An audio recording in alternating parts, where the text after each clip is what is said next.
My name is Vera Callahan, and I'm 32 years old. I was 8 years old when my mother packed 2 duffel bags into the back of her boyfriend's Civic on a Saturday morning in March and drove away from our house in Terre Haute, Indiana without looking back. Not once. Not even a glance in the rearview mirror as she turned out of the driveway. My father stood on the front porch holding my hand, and I remember bracing myself for him to fall apart. He didn't. He stood there until the car disappeared around the corner, and then he looked down at me and said, "All right, baby girl. Let's go make some pancakes." And that was the whole conversation we ever had about it that morning. Dad raised me alone in that split-level ranch house on Sycamore Creek Road. He ran a small commercial printing business out of an industrial park on the east side of town. Callahan Print and Sign, the kind of place that made yard signs and business cards and vehicle wraps and anything else a person might need to put words into the world. He worked 60 hours a week and still made it to every school play, every soccer game, every parent-teacher conference. When I was 12 and got strep throat 3 days before my choir concert, he sat in the front row anyway with a homemade poster that said Vera in letters so big I could read them from the stage without my glasses. He smelled like machine oil and Old Spice and bad coffee. He made terrible scrambled eggs. He was the most reliable person I have ever known. My brother was 17 when our mother left. Old enough to make a choice, which is exactly what he did. He followed her out to Phoenix, graduated from high school there, went to college there, married a woman from Scottsdale, and built his whole adult life there. He called Dad on Christmas and Father's Day, regular as a utility bill, birthday texts, never phone calls. He visited maybe 6 times in 20 years, and every visit followed a pattern I recognized by the third one. A few days of catching up, some dinners out, and then a careful pivot toward questions about the business, the property, the accounts, what Dad was thinking about long term. He always framed it as concern. He had a very convincing concerned face. I was 29 when Dad got his diagnosis. Non-Hodgkin's lymphoma, stage 3. The kind of cancer that sets up camp quietly before it makes itself known. I had a 2-bedroom apartment in Indianapolis, a marketing job at a mid-size agency that I actually liked, and a life I'd spent years building carefully. I packed most of it into a storage unit and moved back into my childhood bedroom in the same week I got the phone call. For 3 years I was there. I drove him to St. Vincent's for chemo appointments every other Thursday. I learned which anti-nausea medications worked and which ones turned him inside out, kept a running spreadsheet of what he'd eaten and what he'd managed to keep down. I took over the company's bookkeeping when the numbers started swimming in front of his eyes. I learned enough about commercial printing to take client calls without embarrassing him, to review vendor contracts, to manage the disputes that came up. His foreman, a man who'd been with Callahan Print since before I was born, kept the machines running. I kept everything else from falling apart. My brother flew in twice during those 3 years. Once when Dad was first diagnosed, 3 days, very worried, a lot of phone calls from the driveway. And once the following Christmas, 4 days. Both times he spent at least one long conversation with Dad asking whether he'd thought about succession planning, whether his estate documents were current, whether he'd talked to a financial advisor lately. He meant it to sound responsible. It didn't land that way. Not on me. I watched my father's face during those conversations, and I could see him doing the math on something he didn't want to finish adding up. 8 months before the end, Dad started talking to me the way people talk when they understand that time has a shape now, that it curves towards something specific, deliberate, careful, like each sentence had already been considered twice before he let it out.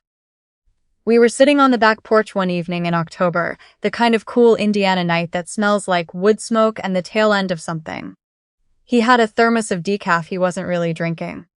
I had a blanket because the porch had always been drafty and he'd always refused to fix it year after year, and somehow neither of us had ever pushed the issue. He said, without any lead-up, "Vera, when I'm gone, there's a gray accordion folder in the bottom left drawer of my desk. There's a combination lock on the drawer. The combination is your birthday. Month, day, year. Don't let your brother get into that office before you find that folder. Don't let his wife in there either. Especially not his wife." I asked what he meant. He looked out at the oak tree in the backyard, the one he'd planted from a sapling the spring I was born. It was the size of a small house by then. "I've been watching people show me who they are my whole life," he said quietly. "I know what I'm looking at." He passed on a Wednesday morning in February.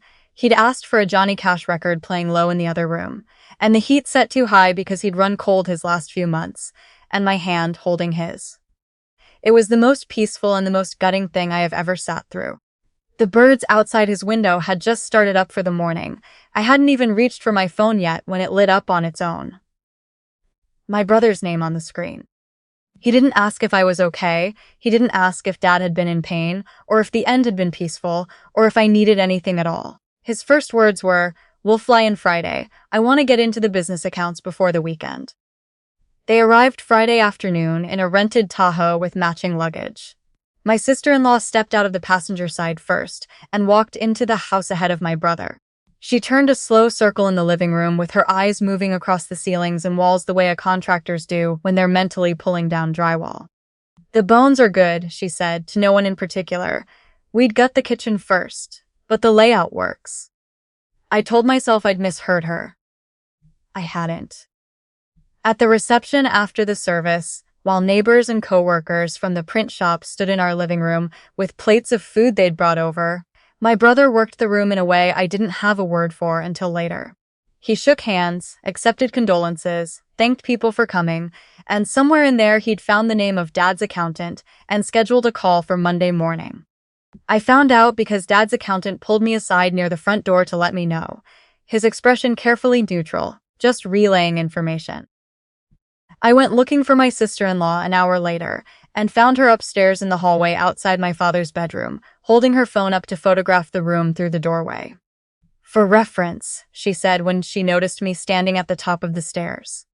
"Just trying to get a sense of the layout for when we're talking to contractors." My father had been in the ground for 4 hours. I walked back downstairs without saying anything, because I was afraid of what I would say if I started.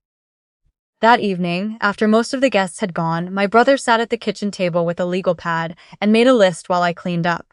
He looked up eventually and gave me the sympathetic look he'd been practicing since he landed.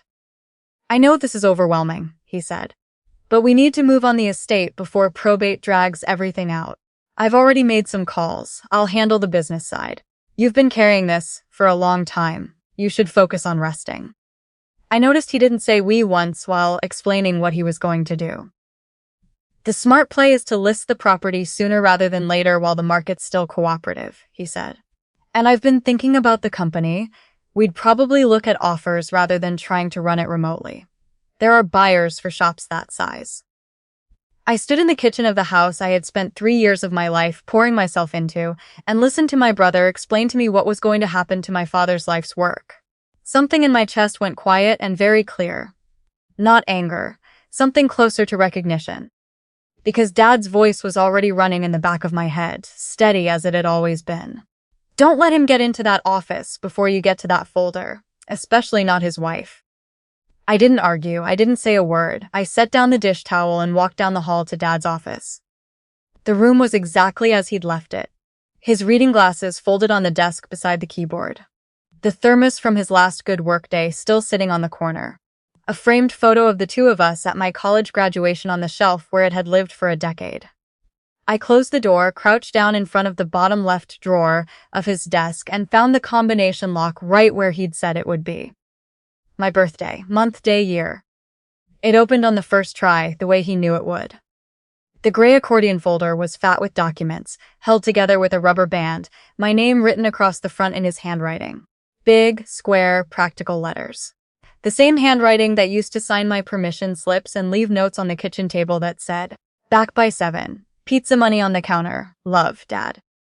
I sat down in his chair and opened it. Inside was not what I expected. Not the will my brother had forwarded me days earlier, the one dated 6 years ago that split the estate evenly, but a revocable living trust executed and notarized 14 months ago. Thorough. Every asset itemized. The house, the business account, the equipment, the savings. All of it transferred into the trust, directed upon my father's death entirely to me. My brother's name was not on it. My sister-in-law's name was not on it. Clipped to the front of the trust was a sealed envelope with my name written on it. I heard footsteps in the hallway, a knock. "Vera." My brother's voice, different now, careful, like he could feel through the door that something had changed. "What are you doing in there?" I didn't answer. I opened the envelope. The letter was 2 pages, written by hand on yellow legal pad paper, the kind my father had used for client notes my entire life. His handwriting was steadier at the top of the first page and shakier by the end of the second. He'd written it in his last good months, when his hand still mostly cooperated. But it was unmistakably him. The same plain, unhurried voice. "Vera," it began. "If you're reading this, I didn't get to have the conversation in person. I kept meaning to sit down and do it right, and then I kept running out of time. You know how that goes. I want you to understand why I did this. Your brother is my son. I love him, and I always will. But love doesn't mean I stop paying attention. I watched him leave at 17, and I watched him come back only when he needed something. I watched the way he asked about the accounts before he asked about my health. I watched him visit twice in 3 years while you gave up your apartment and your job and your 30s to be here with me every day. He asked me once, very casually, sitting at your kitchen table on his last visit, whether I'd updated my documents. He wanted to know if he was in the will. He said he was worried someone might be taking advantage of me. He was looking in your direction when he said it. I was thinking more clearly in that moment than I had been in years. The company is yours, the house is yours, everything I built is yours. Not because I love you more than I love him, though you are, and have always been, the best thing I ever did. But because you showed up every single time without being asked, without any guarantee that it would matter or that anyone was keeping count. He made different choices. I'm not punishing him for that. I'm just letting the record say what is true. Take care of yourself, baby girl. Don't let them make you feel guilty for what they chose. They chose it a long time ago. I just made sure my paperwork agreed. All my love, Dad." My hands were shaking by the time I got to the end. I sat in his chair holding the letter and looking at the photo of the two of us on the shelf, and I let myself feel the full weight of it for a moment. The fact that he had done this carefully, quietly, over a year ago, and never said a word about it, just trusted that I would find it when I needed to. Then the office door opened. My brother stepped in. His wife was at his shoulder. He looked at the accordion folder in my hands and at the documents spread across the desk, and I watched the calculation move through his face before he could stop it. "What is that?" he said. "Dad's trust," I said. "He set it up 14 months ago." I stood up and I read it to them. The trust summary, then the letter. All of it out loud in my father's words, because he had been a plain-spoken man his entire life, and I was not about to translate him into something softer than what he'd actually meant. The room went quiet in a way rooms rarely do. My sister-in-law spoke first. "He was on heavy medication," she said, her voice thinner than I'd heard it before. "He wasn't competent to make legal decisions. We'll challenge it. He was competent enough to itemize every account by number, name a successor trustee, identify 2 witnesses, and have the whole thing notarized by a licensed attorney," I said. He was thinking more clearly than anyone standing in this room right now. My brother's jaw had gone tight. He was doing the math and arriving somewhere he didn't want to be. "So that's it," he said. "You're just going to take everything? We're family, Vera. After everything, we're still family." And something about the word, coming from him, in this room, landed differently than he probably intended. I thought about 3 years of Thursday chemotherapy runs, and learning to read an accounts payable ledger, and 4 in the morning in the kitchen with Dad when he couldn't sleep, and we'd sit together drinking bad decaf until the sun came up. I thought about 2 visits in 3 years. I thought about the Monday morning call my brother had already scheduled with the accountant. I thought about my sister-in-law photographing my father's bedroom for contractor reference on the day of his funeral. "You showed up when you wanted something," I said. "Dad watched you do it every time. He just decided to let the paperwork say the same thing out loud." I asked them to leave. My brother tried a different approach then. Softer, more wounded. Said surely I didn't want this between us. Said Dad wouldn't have wanted us to fight. Said we could find something fair.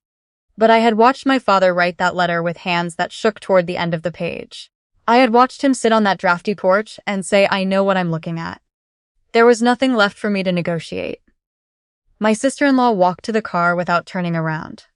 My brother stopped on the front porch. He turned back, and for a moment he had the look of a man searching for the sense that might undo 20 years of choices in one breath. He didn't find it. It didn't exist. He knew that, and I knew it, and we both stood there knowing it together. Then he turned and walked to the car. The front door closed. I stood alone in the house on Sycamore Creek Road, in the house where my father had planted that oak tree, and held that ridiculous handmade poster in the front row, and made terrible scrambled eggs every Sunday morning of my childhood, without ever once complaining about doing it alone. His thermos was still on the corner of the desk. His reading glasses were still folded where he'd left them. The Johnny Cash record he'd asked for was still on the shelf beside the graduation photo. I sat down in his chair, and for the first time since that Wednesday morning in February, I let myself cry. Not because I was alone, though I was. Not only because of grief, though that was still there and would be for a long time yet. But because he had seen me. All those years of showing up without fanfare, without any certainty that it registered or mattered, or would ever be named out loud, he had been paying attention to every single moment of it. He had been watching and counting and carrying it all along. And when the time came, he did the only thing a father can do for a child who has already done all the growing she needs to do. He made sure that no one could walk through the door and take it from her. He had seen me. That was enough. That was more than enough. That was everything.